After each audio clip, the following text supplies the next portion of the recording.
How is Joe Biden's Middle East policy going so far? Well, it's a total mess. Trump strengthened alliances in the Middle East. He brought Arabs and the Jews together against a common threat, Iran. Biden is reversing that with only a few destructive moves and handing a huge victory to Iran on a platter. Hi, and welcome to TFI Global, the foreign affairs and geopolitical analysis arm of the TFI Media Group. I am your host, Shubhangi. And in this video, we shall tell you how Biden is accelerating what Iran has been trying to do for ages. That is, to remove the USA from the Middle East. Let's begin.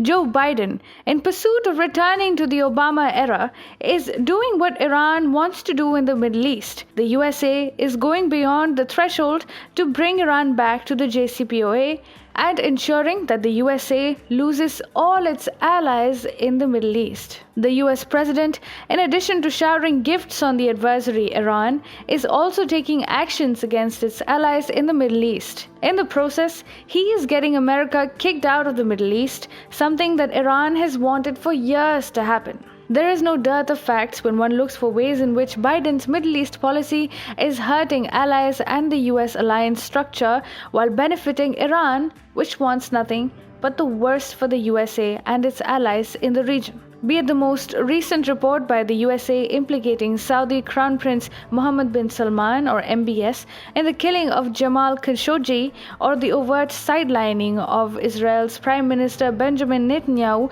among many others, Biden is making sure that the USA loses its biggest allies in the region. All these actions will surely culminate in the realization among the Abraham Accord members and the allies of the USA that if Biden is not supporting them, they need to come together to tackle all the challenges without the active support of the USA, signs of which are already burgeoning. Recently, the Biden administration had shied away from calling Saudi Arabia and Israel as its close allies. And the fact that Israeli Prime Minister Netanyahu was one of the last foreign leaders who received a call from Joe Biden has only widened the wedge. While the initial hesitation of communication with Israel was dubbed on Biden's yet-to-be-devised Middle East policy, but going by the media reports swirling around, it appears that the Democrats are scheming a plot to ensure that Benjamin Netanyahu does not get re-elected in the upcoming elections just because he hugged former President Donald Trump and had an excellent personal camaraderie with him. On the other hand, Joe Biden did not even call MBS, and now he is sidestepping him, calling Saudi King Salman. Also, a US intelligence report released on Friday said that Saudi Arabia's de facto ruler, the Crown Prince Mohammed bin Salman, approved an operation to capture or kill journalist Jamal Khashoggi in 2018. Joe Biden has been giving hints that the USA now intends to sever its ties with the Saudi kingdom.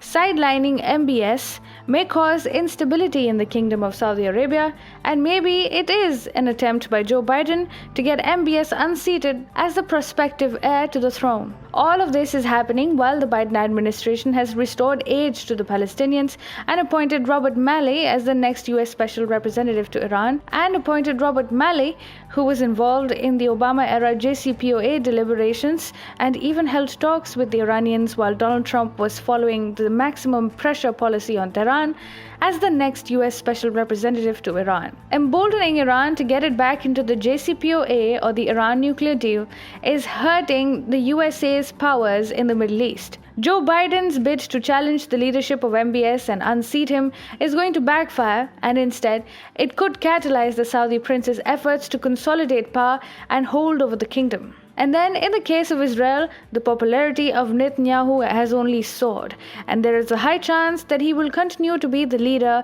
in Israel for the next few years.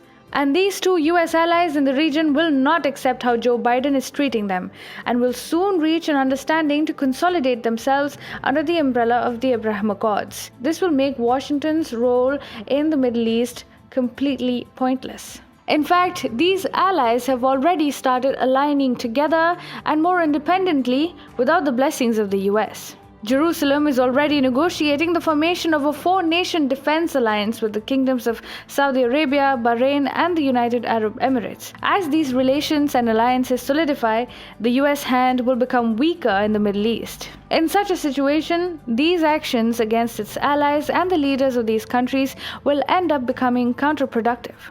These actions to unseat Netanyahu and MBS, coupled with an over-the-top appeasement of Iran and the reopening of the Palestinian issue, will push America out of the Middle East forever, making the Biden doctrine the go-to expression for the worst foreign policy blunder pursued consciously.